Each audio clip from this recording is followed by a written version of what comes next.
السلام عليكم حبايبي، شلونكم؟ ان شاء الله زينين. بما انه نزلت عندنا الخضروات الشتوية فاكيد راح نسوي كبة حامض او كبة حامض شلغم.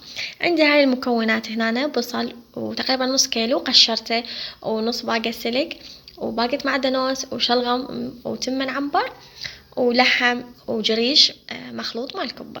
عندي هنا بصل ثرمته ناعم وخليته على النار. طبعا كمية البصل ده هتشوفوها هواية، بس انا هاي حشوة اللحم، بما انه هو واحد مسوي فقلت راح اسوي كمية على مود اسوي منها كبة جريش وكبة تمن او بورق، هم عادي نفس الشي تستفادون منهم. عندي هنا راح اخليه على النار يذبل. لما ذبل ضفت اللحم. اللحم هنا كيلو لحم مفروم، طبعا ما غسلته لان هو من القصاب، فمباشرة يعني جديد مباشرة خليته على البصل وراح اخليهم ينحمسون زين. بعدين هنا جبت جدر، شوية جيبوا جدر كبير خلي بيه زيت، وعندي تقريبا نص كيلو شلغم. قشرته زين وغسلته وقطعته مكعبات، العفو بدل السحق. عندي هنا شوف، اول شي راح احمس الشلغم، لان الشلغم شوية يحب حمس، يعني مو مثل باقي المواد. راح احمسه، بعدين اضيف له شوية بصل من اللي اخذته اللي باللحم، العفو، واضيف له باقة السلق اللي اني غسلتها وثرمتها. راح احمسهم، بعدين اضيف لهم تمن عنبر تقريبا نص قلاص. اذا ما عندش تمن عنبر عادي ضيفي تمن حصة مو مشكلة.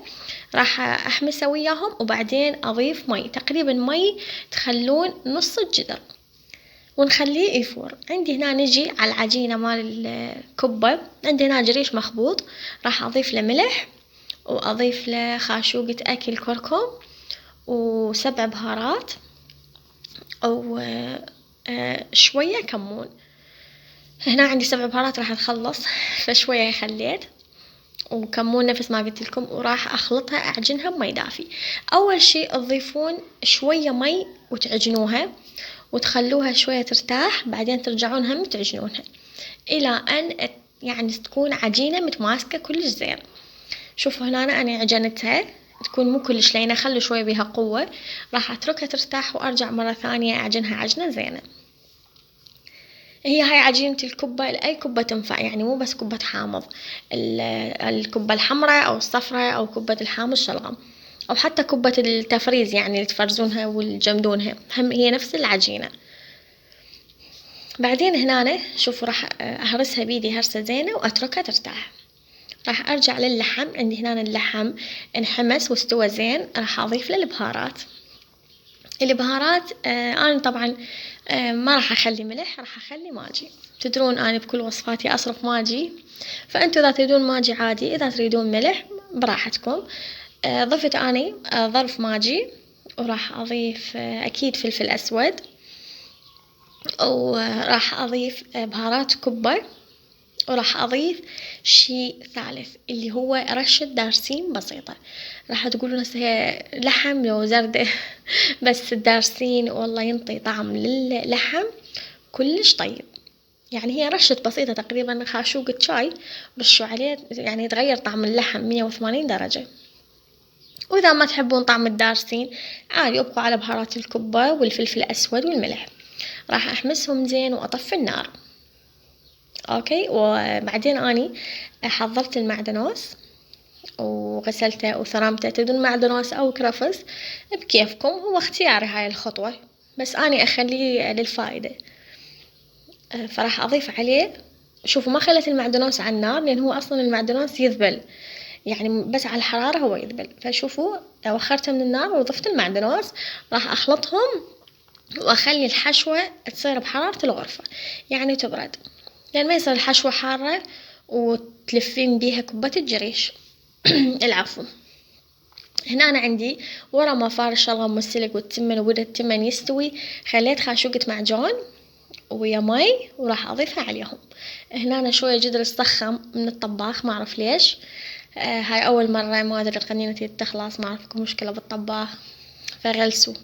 وضفت نومتين بصرة، وراح أضيف طبعا أكيد ماجي بدون الملح، انتوا تعودوا علي. اذا نفس ما قلت لكم هاي الماجي اختياري، بس هو يعطي طعم طيب.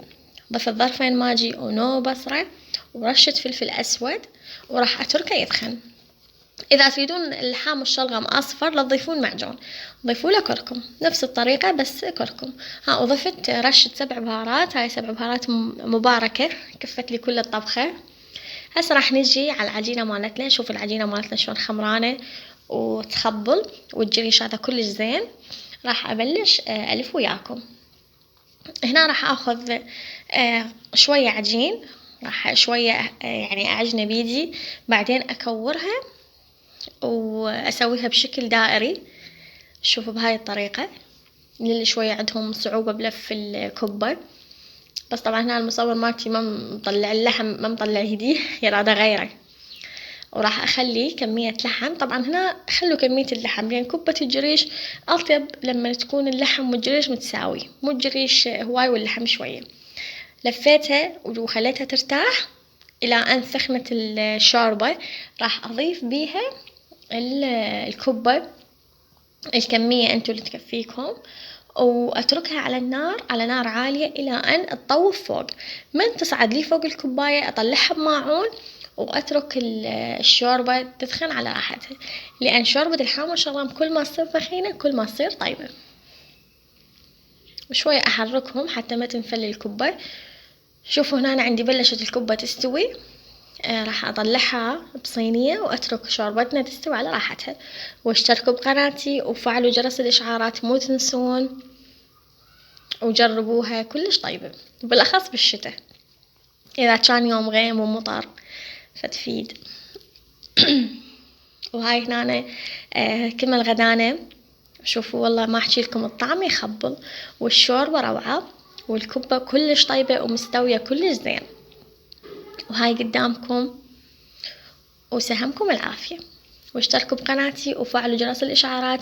وآسفة على الإطالة.